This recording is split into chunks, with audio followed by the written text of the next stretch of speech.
Hey everyone, welcome to another episode of Get Ready to Soul with me, Carly Keithley, and I am so excited. I always say this, but this one is a passion subject of mine, and it's a passion subject of my guest, which is exactly how we made this happen. So yeah, let me introduce to you Libby Langley. So hi Libby, how are you?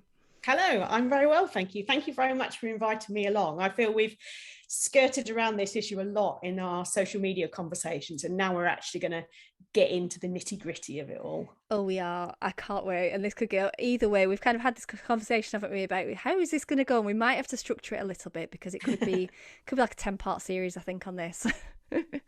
But yeah, and you know, I was just going to say actually, Libby, this was you sort of say thank you for inviting me on, but actually Libby is a real good action taker, and this is a good example of putting yourself out there because Libby, straight away I'd put a post on this and you said, "Do you know what, we should have this chat." And between us, we made it happen. So that's just a top tip for anybody. That is a good opportunity. If somebody is talking your language, hop on and say you would be on their podcast or go live or anything like that. So that's a side note. But yeah, Libby, that's just how it's done, isn't it? I'd forgotten I'd done that actually, but yeah, I did. I just seized the moment and here we are. Exactly, and I'm sure we'll get onto that. But what we'll do first of all, what I always start with, and my listeners are probably getting used to this now, but I always like to ask about your journey first because I think it can totally inspire other people. Because, people listening around the world actually, it's a bit of a global following going on at the moment, and it's wherever they are in their journey. And I have people at the beginning and further along. Yeah, you might inspire them of because it's that thing, isn't it? It's never quite as clear cut as it seems that we are just out there showing up as our confident selves. There's always a beginning. So Libby, yeah, take it away. Yeah, there is a beginning. So I've been in business for 10 years this year, 2021. So it's been a long journey. And my background and the beginning of my business was all about training because I worked for a further education college and got qualified as a tutor while I was there, adult tutor. Ooh. So I started running while I worked there, 2009, I started running some courses for business owners about Facebook and Twitter. Remember Twitter? Oh, what's Um, that? on how to use them for their businesses. And it was great fun. And I thought, this is kind of interesting. There's something here. And in 2011, I realized that me and the public sector weren't a match made in heaven. So I left and started up my business 2011 as a training consultant, essentially focusing on teaching business owners all about social media. And it was great fun. Like I say, it was Facebook and Twitter and LinkedIn initially, and then along comes Instagram, and then there's blogging gets thrown into the mix, and I've done some stuff about Pinterest along the way. And so really that's been the basis of my business for the last 10 years. But recently I've kind of wanted to move more into the why of it all. And this is where our synergy really comes in. Yeah. It's the why, it's the mindset, it's all well and good learning how to use Facebook, but there's so much more to it than that. If you're going to work for yourself, it's not just doing a job that you pay yourself for. It's everything that you believe in, that you eat, sleep, and breathe. Yes. Yes. And so the mindset aspect and saying no to the things that are there just because they're there, you don't have to do everything, is what really matters. So I've morphed, I suppose, over the years from just pure social media training into, okay, let's actually put this together with some kind of emotion. Love it. Yeah.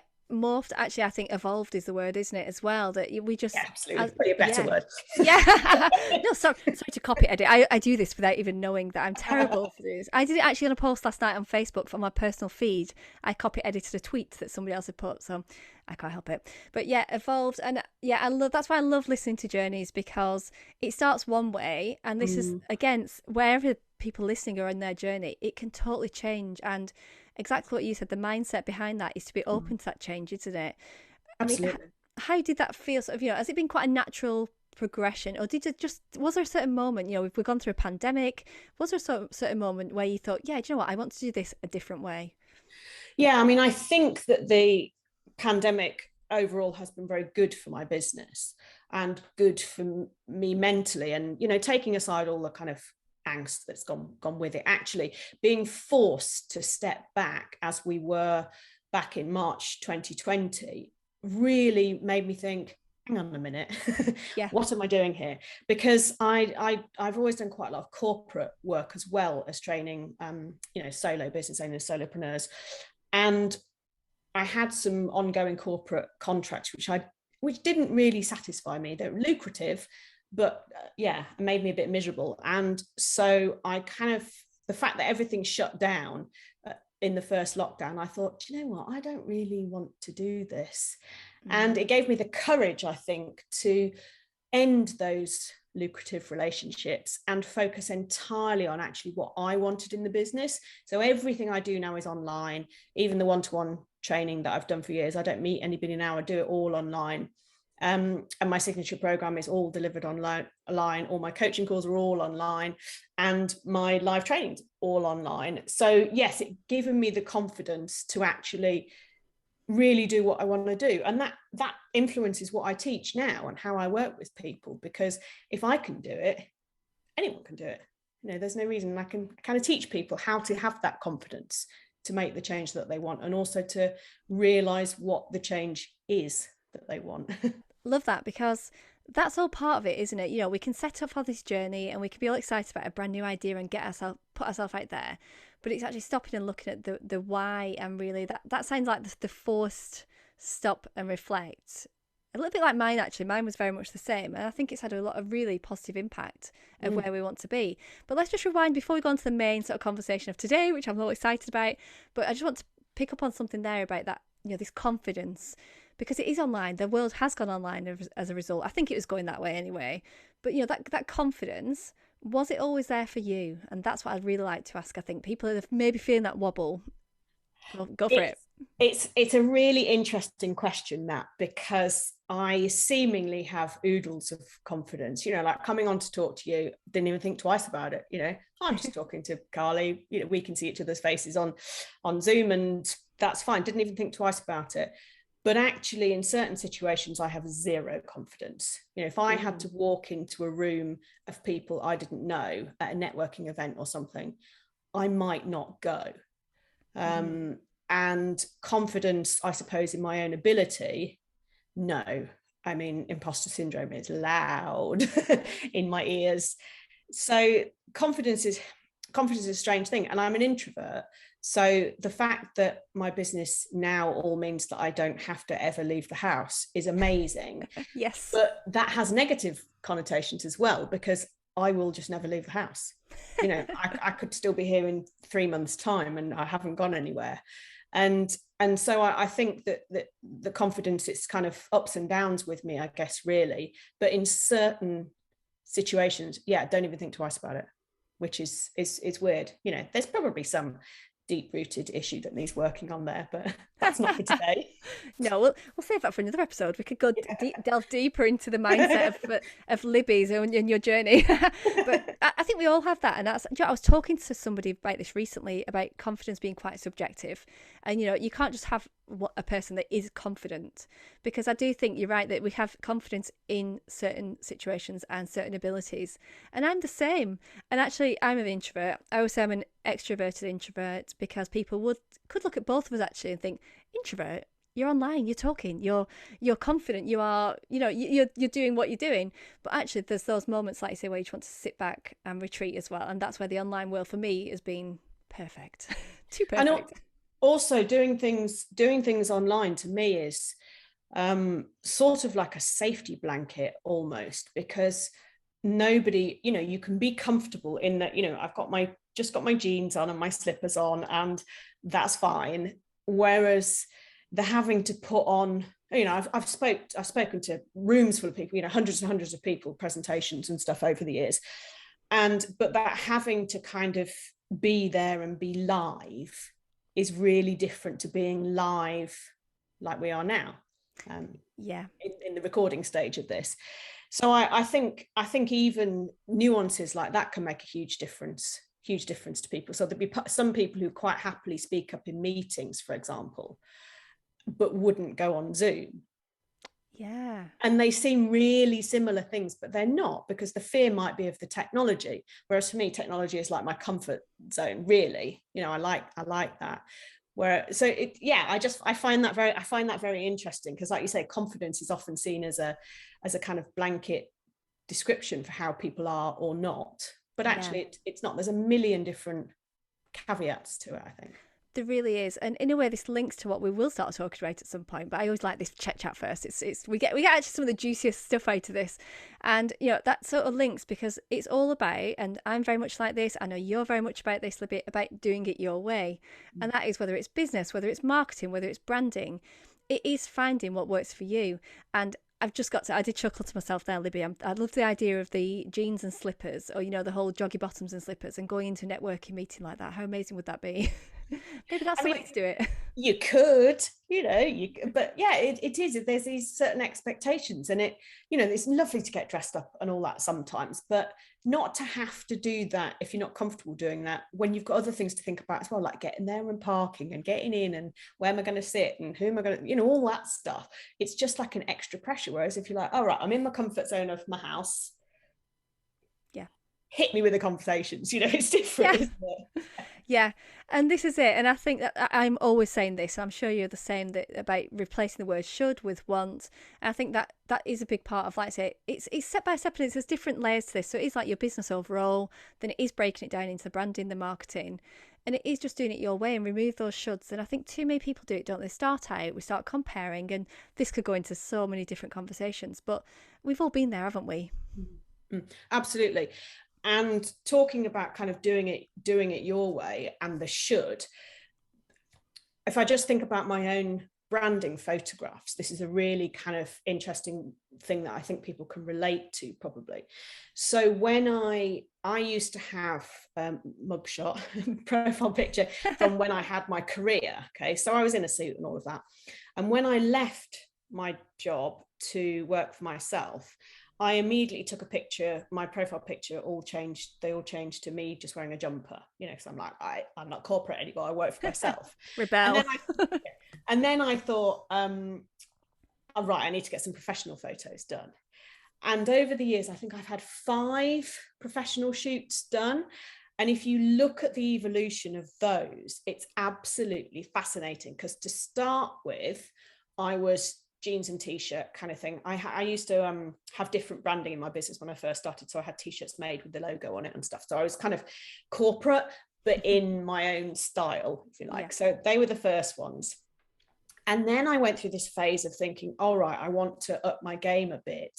So I kind of went weirdly corporate, actually. And my photos then are quite serious, and I'm wearing a jacket. And it was just a bit of a weird phase. I mean, they're beautiful photos, but it was a weird phase I went through. So then a year ago, when I decided that actually I want to be more myself, I had photos taken that were, again, beautiful pictures, not a criticism of the photographers, but that were sort of situational, like, here's me outside doing this thing, and here's me holding an umbrella, and here's me in a room of people faux teaching, pretending to teach. And I look back at those even just from a year ago, and I'm like, whoa, they're not right. So the ones that I had 2 or 3 months ago, they're just me at home in my jeans, and I have got color matched t-shirts, so I'm on brand. Yeah. But there's some of me with my cat. Well, you will have seen some of them, but there's some of me with my cat. There's me with my ring lights as if I'm doing an Instagram live. There's some of me sitting on my bed and sitting on my stairs. And actually, it's the first time that I've had a photo shoot where I've not thought this is what I should do, but this is what I want to do. And I had a great time doing it, and they felt really comfortable, and I didn't have to go anywhere, which was even better. Yes. Yeah. And he actually photographed my wedding as well, but he did the photos from a year ago and then these most recent lot. And he said that he could really see that it was me this time. And I thought that was fascinating. Absolutely fascinating. So I mean, I'm kind of my own best test case in that regard, really. Yeah, you need to do a post about this, show the evolution of your branding photos. And I think, and tag me into it. I'll do one as well. Do you know what? Yeah, let's do this, because I think that there is a story to be told. And I've had far too many branding shoots. I think I'm a bit addicted to branding shoots. I think I've got a secret, model within that's dying to come out. And I'm the same, that I can see even in the last maybe going back 2 years, where the first shoot that I had was I got this bronze sort of copper gold dress and I wore it, and that's just totally a bit of me, and I really started to step into that. And then same as you, I went a little bit corporate. I had an office for my last shoot, got the pink, people see it on my profile probably. In fact, it's on the podcast cover, but I may change that. So it was a pink sort of power suit, because that's representative of kind of corporate but breaking free. And then just recently, you may have seen the pictures of me in Ibiza, and I made that happen, my first brand new shoot in Ibiza. And that was same thing, that was totally the first time where I just felt free, and it was just me. Yeah. And I think it's interesting that we go back to the mindset that both of us talk about. That becomes a visual representation, doesn't it? Even you say your wobble, I wonder if there was that internal wobble of stepping back into corporate slightly. Was there, do you remember back to then, was there that slight wobble as well? I've had many a wobble, as you can imagine, over 10 years in business. And I think that absolutely the major thing is this should. That's the thing that stopped me in my tracks, because I've had membership products before in my business, and they've gone well, and then I've stopped doing that because I should be doing something else. And so I've done loads of training, and then I've stopped doing that because I should be doing more corporate work, because pays a lot of money. And I think part of it is something that my mum's always used to say to me was, think of the money. If I was that's a whole different story, which I'm not going to go into, but no, this isn't the time and place for that. But she's always said to me, think of the money. If you're unhappy in a job or something, oh well, think of the money. I don't want to have to get up at 5 o'clock to go to Nottingham to do this day's training. Think of the money. And actually, don't think of the money. Think of what makes you happy. And so we should be doing this, we should be doing that, we should be doing the other. No, you shouldn't. At all. Yeah, and it takes a bit of courage to step out from that, because like I say, we won't go into that too much, and it's things like that I do cover in this podcast about money mindset and the old stories and things, generational differences, and that's kind of it, isn't it? I do see a massive shift. I mean, really, I'm in branding, you're in marketing. Those two are pretty much married to each other. We are almost married, Libby. We are kind of there together.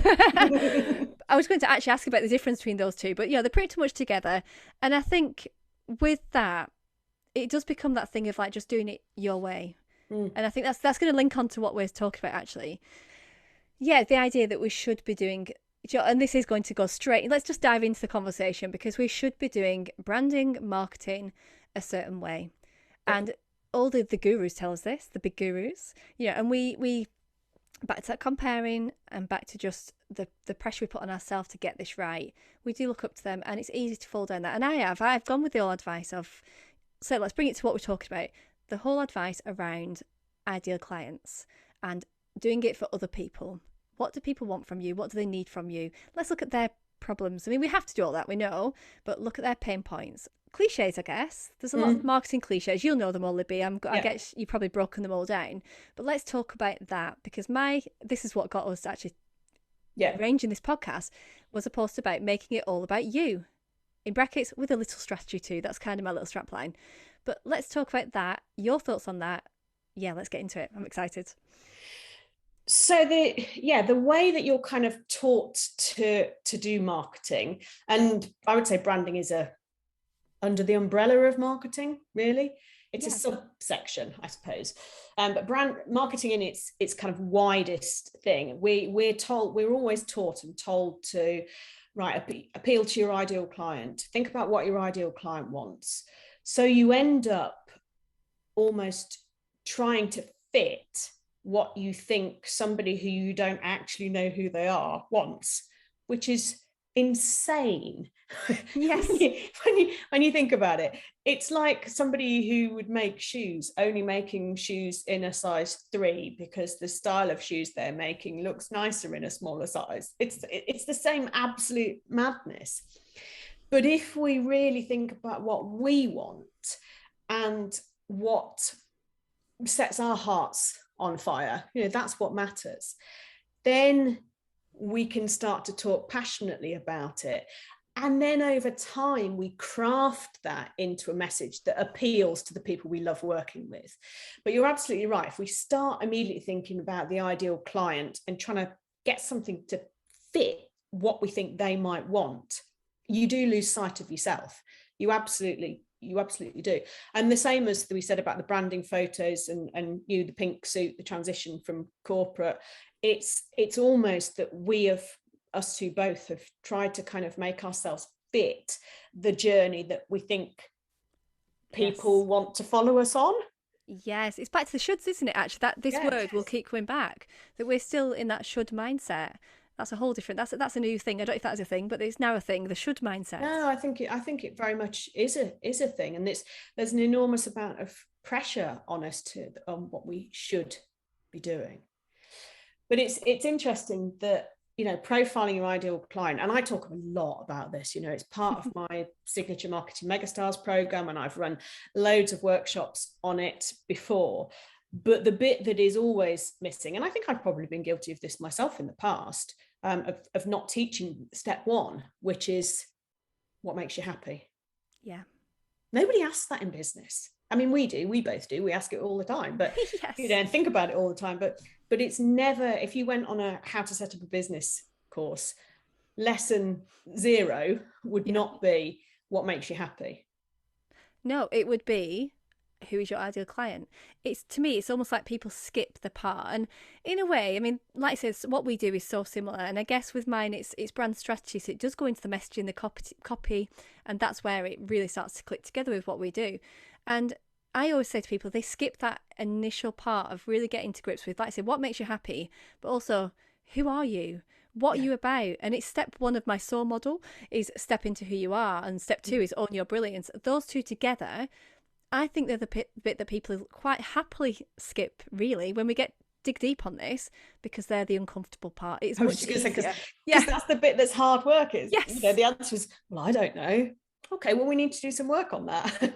Because you will never have a sustainable business model. And actually, if I think back to when I first started my business, I mean, I already said that I left my job at the college because working in the public sector was, as a commercial person, was no longer tenable. But I remember having lunch with a few people that I've met through networking who had their own businesses, people I'm still in touch with now, and saying, do you think I can make a few £1,000s a month from doing some training?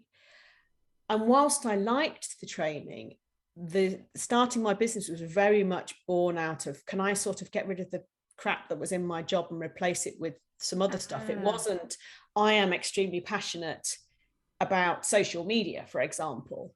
So I was passionate about helping people, but not necessarily in the exact guise I was doing, which is why it's evolved over the years.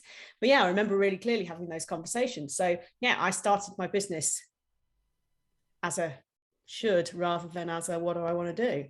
Interesting. That is interesting. Yeah, that's a whole different layer to this, because I guess people might be listening where they've come from corporate, they may still be in a role.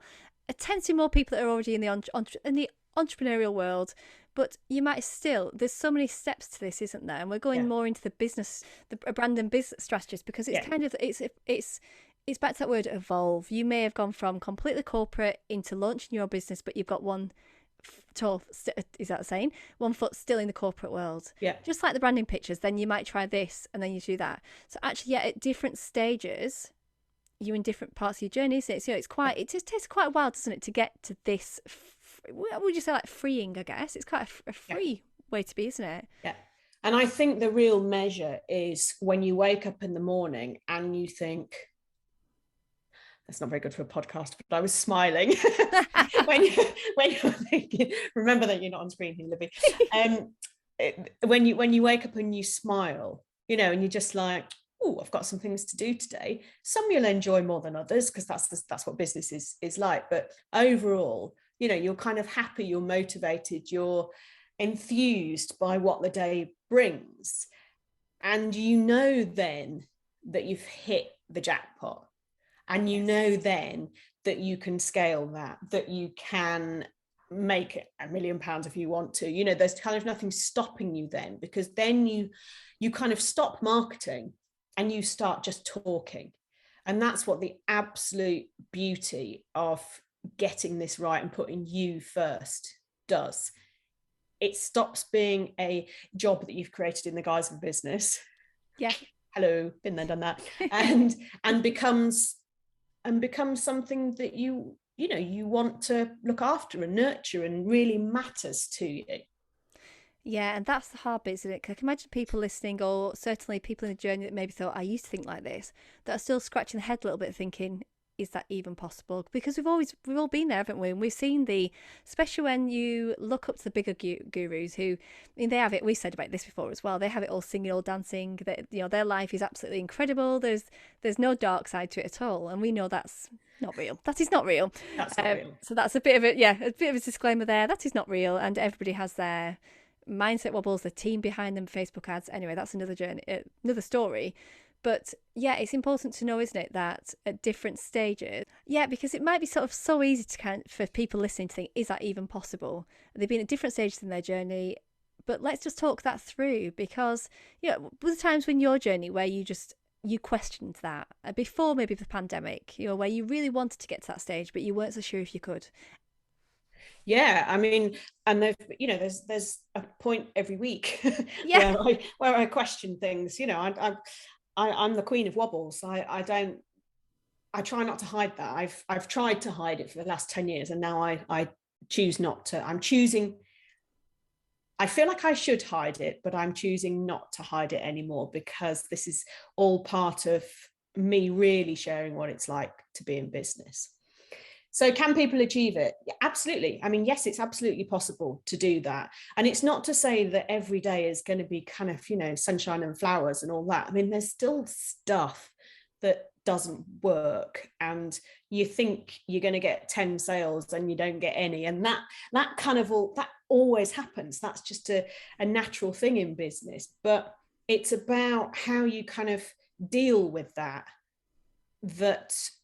means that you're on the right path. Because if it makes you want to absolutely give up, you're allowed to wallow for an hour or two, that's fine. But if it means if you really have no motivation, then quite possibly the path you're going down is not right for you, and you are chasing these ideal clients and trying to do what they want rather than what you want. But if you think, well, that was rubbish, you have a cry, you eat some ice cream, and then you think, okay, so what have I learned and what can I do next? Then it's how you deal with the knockbacks, which will always exist in business, that gives you the kind of validation that you're on the right path. Yeah, and I love that. I love the whole, I'm just going to backtrack there and pick up on something you said about not hiding it, but sometimes wanting to hide it, or thinking back to the should.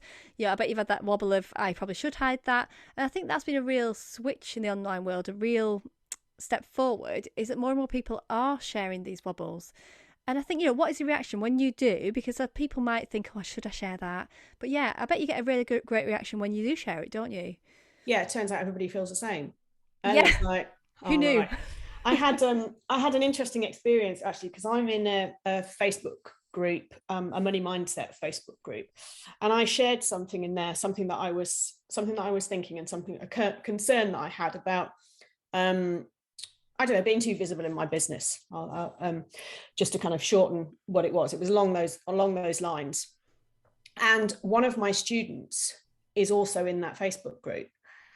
And I was mortified that she commented on my post, because I thought it's a safe space, I can say what I like. Oh no, there's someone commenting who I'm supposed to be the strong one for. And I was absolutely mortified, and it sent me into, and this is really, really recently, like 2 weeks ago, sent me into an absolute tailspin, thinking, oh Christ, that's it, right, I've blown it now, because she'll see that I'm not shiny.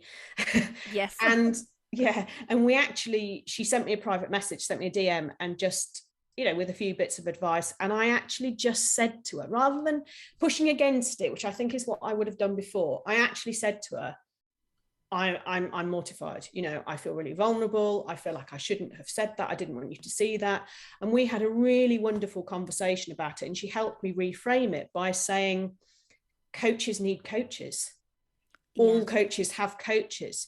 And the thing that we were talking about is not what I teach. It's on the fringes, you know, and kind of comes into it. But just because I can teach about something doesn't mean I can do it myself. Doesn't mean, you know, I can teach myself about it. And it was just such a kind of wonderful lesson that really made me think, do you know what? Well, particularly when you're working with women, everyone just has the same stuff, and we all need to look to people for support for something. Yeah. And so the more we do lead with ourselves and don't think, well, I must be this shiny, polished person because that's what my clients want. Turns out they don't. They just want someone who knows what they're talking about and is nice. Yeah, and he's human. Yeah, exactly. It's a human touch. Yeah, that reminds me of, just going to go a bit off track here, but my thing that came up for me was like, you know, many moons ago, I was a personal trainer. So I had a personal training business for 10 years, and same sort of thing that, you know, I would speak to people. I remember running a boot camp once and doing food diaries, and I shared my own. And I remember them all in absolute shock horror when I shared that I'd had, I think it was an Easter boot camp, and I'd had a cream egg. Shock horror. And, you know, and it's actually quite, that was the other way. I was like, well, yeah, I'm a real person. Yeah. It's that thing, isn't it, of having wobbles, and it's reframing it either side, that they're either shocked, but actually it sounds like you had a really good experience with that. I did. I had a really positive experience, and it's something, the weekly coaching calls I do for my students of my Marketing Megastars program, I'm going to do a coaching call on it once, which will be a bit weird because she will listen into that. Yeah. But it shows what value you can get from other people, I think, actually. And the more I'm learning how to really put myself, really lead with what makes me happy, the better my business is becoming. Yes. Yeah. This is something that I'd love to talk about, because yeah, I think we're both coming to it from similar angle and different at the same time. Because I'm going to put a slight branding spin on this, but like I said, these are so close together. So it's what makes you happy. But that when I say about stepping into who you are, it's like I say, going back to brand values, what you're about, putting your colours into it, just like you've done with your photos, actually. Yeah. And that's the way to do it as well, isn't it? By really being you. I always say about becoming the energy that you want to attract. You're going to show up differently, aren't you? If this is about you, when you are second guessing and thinking, how do I please those ideal clients who I've not even got a clue who they are? How is that going to come across? And, you know, what's your experience of that? I agree with you completely. It's, if I think back to the kind of weird corporate photo shoot I did, it's even like, well, how should I stand in this picture? And it's like, I should just stand how I stand. You know, I shouldn't think about the way that I'm standing. I mean, you know, you've got to make sure that you know, the shadows are not too much for the photos or whatever, but that's the photographer that directs you with that. It's not, how does a kind of corporate hybrid person stand? Who cares? Don't be that person. Don't feel the need that you have to fill somebody else's shoes. And this expectation, I think, this thing that we're talking about, that are, what do our ideal clients want as opposed to what do we want?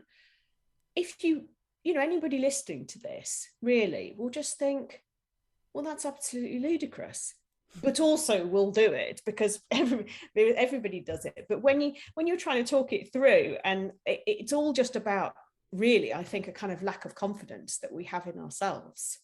Yeah. Thinking that we should, there it is again, be someone that we're not, and should be better than we are, and should be more successful than we are, whatever the bloody hell success means, you know. should be taller, should be thinner, should be younger, should be yeah, you know, all this stuff. And I think that we think that other people think that. Yes.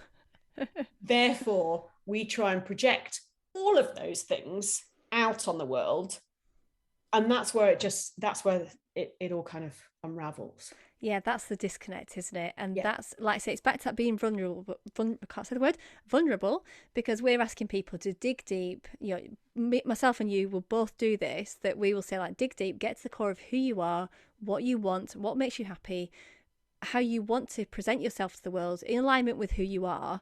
I think there's a bit of fine balance there, because you can't. It's that thing, isn't it? And I've gone up from one here because it's how much to share. It's not being too personal, but putting you, and in a way, that's all your. And this is where it gets complicated, because you've got to know who your dream clients are to start with, because once you do know who they are, once you do naturally attract them, and it does become a natural attraction, that's all they want. They don't want everything that you just said. We just said then about our overthinking, our projecting, us thinking what they should want. They just want who we are. But it's us that doesn't really let them see it to start with. I think there's a really good real world example of that, and something that the pandemic has thankfully changed. And that is in the world of kind of estate agency and solicitors and that kind of thing. They have to wear shirts and ties and be uber smart. And then when everybody had to work from home, we all had to adapt when the first lockdown hit. Turned out nobody cared a fig if you were wearing your slippers and your jeans and a t-shirt. It was about, or your kids came in at the background, or your cat started yowling at you. Yes. It was about, nobody cared. It made everybody more human.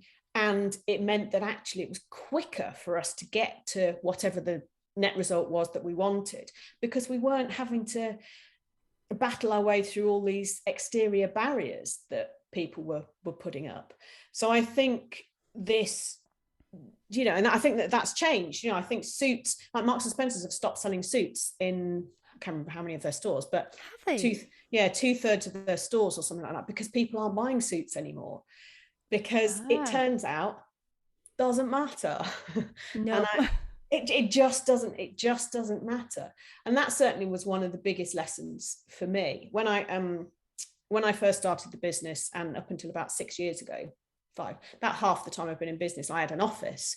So I would go to an office, and I wore jeans and stuff, but I always wore heels, because to me, heels were work. Heels were my armor. Heels are, well, I mean, no, not anymore. Slippers. If I'm out of slippers, then you're lucky. But then it's trainers, yes. and it's this kind of feeling that people will expect you to wear a certain kind of footwear. It's just nonsense. It is, isn't it? There's so much that's come out of this pandemic that we are literally thinking, what was going on? It's almost like the world in many ways. It's obviously there's been a lot happen, but the good side of it is that the world has really adjusted, and there's a lot of good come from it as well. Huge amount of good. Yeah, it's given people the chance to accelerate their businesses by just being themselves. And I know there's industries that have suffered enormously.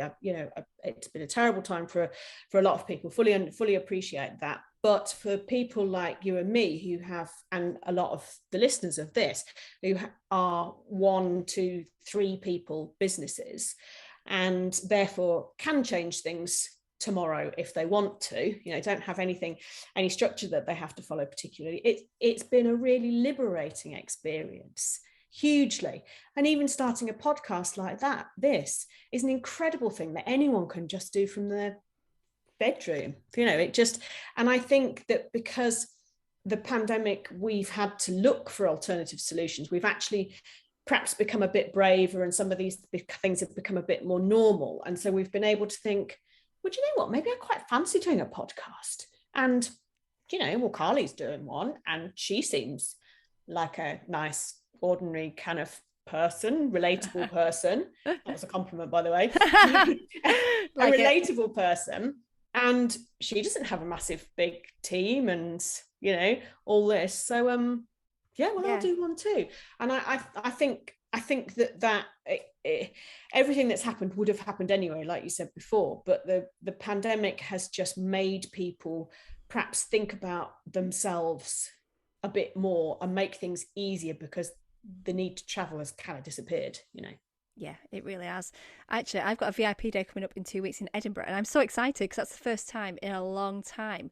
But I like what you said, just going back to what we said right at the beginning about it. I love working from home, and that's my choice now, whether I want to take that on or not. I could have done Zoom, but actually I was like, oh, quite fancy a day out. But yeah, it gives so much freedom, hasn't it? And, I want to sort of pick up on there on, I keep saying about being back to being us, being our true selves, putting ourselves into our brand, into our marketing, into our business. Even things like starting a podcast, like you said, or if people have pivoted, if we just get comfortable with being who we are, by letting go of the shoulds, by stop fixating so much on those ideal client avatars that so easily get thrown around, by just being ourselves, that's transferable then as well, isn't it? And that's what I love about this whole movement of just step into who you are. I know it sounds easy, and I make it sound really flippant. It's not easy, but once you're on that path, how much easier does it make it? Well, it does. No, it does, absolutely, because you're not second guessing anything. You know, it's not to say you're going to get everything right first time, but you're going to lead from your heart. You know, you're going to be a heart-centered business person because you know yourself and you're true to yourself. And they all sound like, you know, ridiculous cliches, but it is true. So rather than thinking, right, what do they want from me? How can I be that? It's, what do I want from myself? Or what do I want to give myself? Or how do I want to make myself feel? What kind of life do I want to live? Yeah, it's a much healthier way to lead things. it is. And I think I'd sort of touched on this before, but you start to naturally attract, don't you? And this is I think I've just done a solo episode, something about this, that actually sometimes as well, that when you focus on you, almost some of the guesswork is taken out of the whole idea client, because you suddenly, you sort of just know who you want to work with. You start, I always say start with who you don't want to maybe first, then look at who you do. But sometimes as well, it can actually surprise you who you start to naturally attract. And it can go one or two ways, and you'll find this with marketing. It's either, if it's who you don't want to attract, you've got to look at your strategy and restart it, because if it's this, you want it. But if it might be a nice surprise that you're thinking, oh, actually, I didn't think I wanted to attract that person, but I quite like it. And that's even led to different people going into whole different niches, hasn't it? So that's my style as well, is to be quite open with this. And I think that whole starting with you is probably the only way that could really start to happen. Yeah, it is about being comfortable in yourself completely. And I think that's one of the things that's so exciting about having your own business, and I'll kind of never tire of this, is that you can just change everything. You can just think, well, actually, turns out that red as my branding color doesn't really match. It's a bit too aggressive for what I want to achieve and what I talk about, And so, well, I'm just going to change it to a soft blue. I'll just do that then. And it immediately will feel better. And like you say, it will immediately attract the right people. What I find interesting about that is different social media platforms will still attract wildly different groups. And I share similar content across Instagram, Facebook, and LinkedIn. And the comments that I get from the people across the different platforms, I suppose the content of the comments is quite similar, but LinkedIn, it's men. Instagram, it's women. And I find that absolutely fascinating, because my tone doesn't really change. Some will be longer, some will be shorter, because different platforms work in slightly different ways, but the essence is the same. The emotion is the same. The imagery is often really similar, but it's just, and I do just find that really interesting. So as much as I like to focus on working with women, it kind of doesn't always work like that, because like you say, your ideal client, it's not necessarily a type of person, it's an ethos. Yes. Yeah, I'm really falling into this at the moment. I always say for female entrepreneurs, but actually I'm starting to drop that more and more, because I think the world is going that more way anyway, being much more gender fluid. But yeah, I now have a male client and love working with him. But it was quite a surprise. I didn't expect that. But it's being open to it, because if you're so set, I mean, we're going off a bit in here, but it's going back to that idea. I think it's client. the same. I think it's definitely the same, along the same topic. Yeah, because if we're so set, we're so rigid that I only help female entrepreneurs, you might miss actually other people that you do want to connect with and work with. And that's interesting that you say that LinkedIn, Instagram, and this is a minefield, isn't it? And this is probably what blows people's minds a little bit, of like the world of marketing. But sometimes it is just let it happen as well. No, I agree completely. I found it, since I've kind of upped my game a little bit, since I've found my voice, since I've started leading with me, then everything's been better, everything has improved. And so I suppose I'm still, over the last few months, I'm still at the stage of analyzing what's going on to a certain extent. And I just found that really interesting. I would say it's 90% men that respond on LinkedIn, and that sounds really creepy when I say that. It's not. Whole And different there are, conversation. yeah, no, that's your Instagram DMs, that is. But Yes. it's yeah, they're interesting conversations. They're, you know, sparking debates. And it is, like I say, it very much comes down to this kind of ethos. And I think, you know, whilst I in my head, my ideal client is definitely women, because I feel like it's a softer, safer, more perhaps more progressive in terms of the business sense kind of space. That's a huge generalization, because there are millions of men who also fit that mold. So it's about just kind of finding the balance, really, isn't it? And if the more you are just you, the more you're going to attract the right people anyway. Exactly. I think I love that you said there about feeling safe. I think that's probably part of why I do that, because it's what we know, it's what we live and breathe, you know. And I'm all about feminism and empowering women, but actually it's being open to to different clients as well, and different target audience. So yeah, I love that tip about just being open. But you know, I think it is going with what's comfortable to a certain degree. It's pushing yourself out of your comfort zone when you can.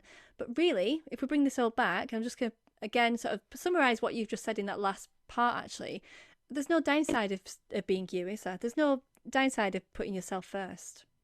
Well, and you can't change it. You can't forever live under this false pretense, this guise, this costume that you've kind of created for yourself. That's exhausting. It's like being an actor in the theatre. You know, every time you get up on stage, you've got to be someone else for a few hours. And that's, yeah, it's not sustainable. And you'll get caught out, or you'll catch yourself out, or turns out when you do something live, that's not really what you like. And so it makes a really confusing and conflicting messages. So whilst it's harder to be yourself because it's vulnerable and takes a lot of courage to just be yourself, actually, it's way easier because you're just yourself. Yeah, it's getting past the initial bit, isn't it? I always find that with people. It's almost like ripping off a plaster, but in a slower way. It's a process. It's just getting to that painful, digging deep, vulnerable stage. And then to me, I would say, but it starts to flow, doesn't it? And you're never going to feel 100% comfortable, like you shared, Libby, but it does get better. It gets easier. It does. Yeah, love it. I think that's a great place just to wrap it all up. And actually, I'm going to ask one more question. Just if people are listening, and depending on which stage, I think sometimes you can think you're being yourself, but actually after this, you may feel inspired to just go that little step further. It might be something that you think, actually, I could put more me into this. Maybe I should share this. Back to the should. Shouldn't say that word. But you know, what is that first step? Have you got just a top tip of how they can just start the process, Libby? The top tip, I guess, I would give is to completely step back from everything that you're doing. Go outside, go for a walk, and think about what you're doing, and then score how you feel on each element. And that will give you quite a lot of answers, and then you can start to unpick from there. But without doing some kind of analysis, if you're always busy and in it, you're never going to work it out. So take a complete break away from everything. Go without your phone. Don't take a laptop. You wouldn't take a laptop for a walk, but you know, You never know. Yeah, you never know. Then yeah, and just ask yourself those questions. How do I feel about doing one-to-ones, or you know, online training, or whatever it is that you do in your business? And if you score 6 and above, you're probably all right. And if you score 6 and below, you're doing the wrong thing. You're on the wrong path. Yeah, love that. And the next step that I would add on to that would probably then be seek support. You know, we live so much in our heads. You know, you've got people. Well, there's, you know, myself, the branding side, Libby for the marketing. Together, we make a bit of a marketing and branding team, I think. But you know, it's there. It's the support is there, or whether it's coaching, it could be just business coaching, life coaching. Depends what comes up for you.